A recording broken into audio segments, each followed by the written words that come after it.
मित्रांनो, ठरलं तर मग या मालिकेच्या आजच्या भागामध्ये आपण पाहणार आहोत. सुरुवातीलाच आपण पाहतो की अर्जुनला ताप आल्यामुळे सायली पुन्हा माघारी आलेली असते आणि अस्मिता सायलीला बोलते की नक्कीच तुमच्या दोघांचं भांडण झालं असणार आणि तू गेली असणार. सायली बोलते की नाही अस्मिताताई, आमच्यामध्ये तर भांडण झालं नाही. कल्पना बोलते की मग सायली तू एवढ्या सकाळी सकाळी कुठे गेली होतीस? सायली बोलते की कुसुमताई जरा आजारी आहे, त्यामुळे तिला पाहायला मी गेले होते. आता मग प्रताप बोलतात की सायली, अगं मग कुसुमताईला पण तुझी गरज असेलच ना? सायली बोलते की पण नाही, आता मी यांना सोडून कुठेच जाणार नाही. ती मग अश्विनला बोलते की मी यांच्या कपाळावर मिठाच्या पाण्याच्या पट्ट्या ठेवू का? अश्विन बोलतो की ठीक आहे.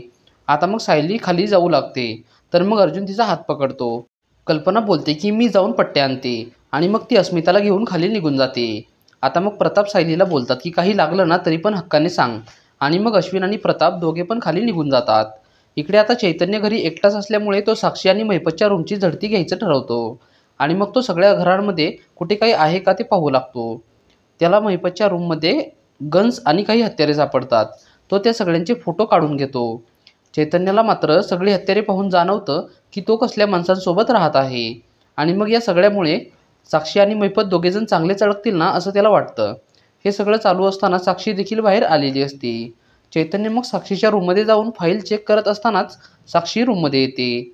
चैतन्य साक्षीला पाहून बोलतो की काय मस्त सरप्राईज दिलंस तू, आणि मग तो साक्षीला मिठी मारतो. साक्षीला चैतन्यावर संशय येत नाही. इकडे आता सायली अर्जुनपाशी बसलेली असते आणि त्याच्या डोक्यावर पट्ट्या ठेवत असते. अर्जुन पाणी असं बोलत असतो. सायली मग अर्जुनला पाणी देणार असते. मग तिला आठवतं की तिने अर्जुनला चिठ्ठी लिहून ठेवलेली असते.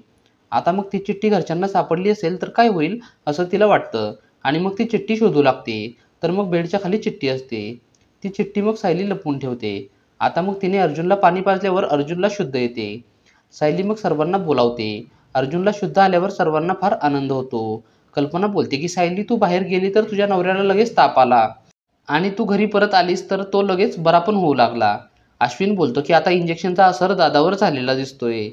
अर्जुन मात्र सायलीला पाहून फारच मनातून खुश होतो. इकडे प्रिया डेड बॉडी घेण्यासाठी शवगृहामध्ये आलेली असते. तिने त्या बाईला डेड बॉडीचे माप दिलेले असते, पण त्या बाईने काही डेड बॉडी काढलेली नसते. ती प्रियाला शोधायला लावते. प्रिया शवगृहामध्ये गेल्यावर तो माणूस तिला बॉडी दाखवत असतो, पण तेथील वासामुळे प्रियाला फारच त्रास होतो आणि मग ती लगेच बाहेर पळून येते.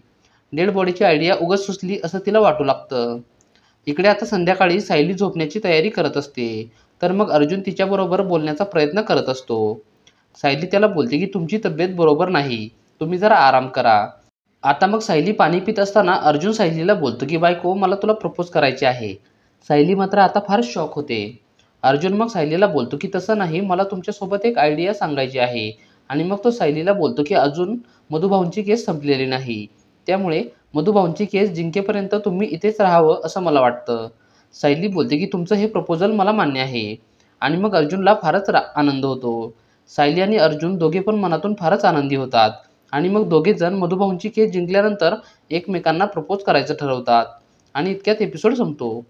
मित्रांनो, आता पुढील भाग हा फारच मनोरंजक होणार आहे.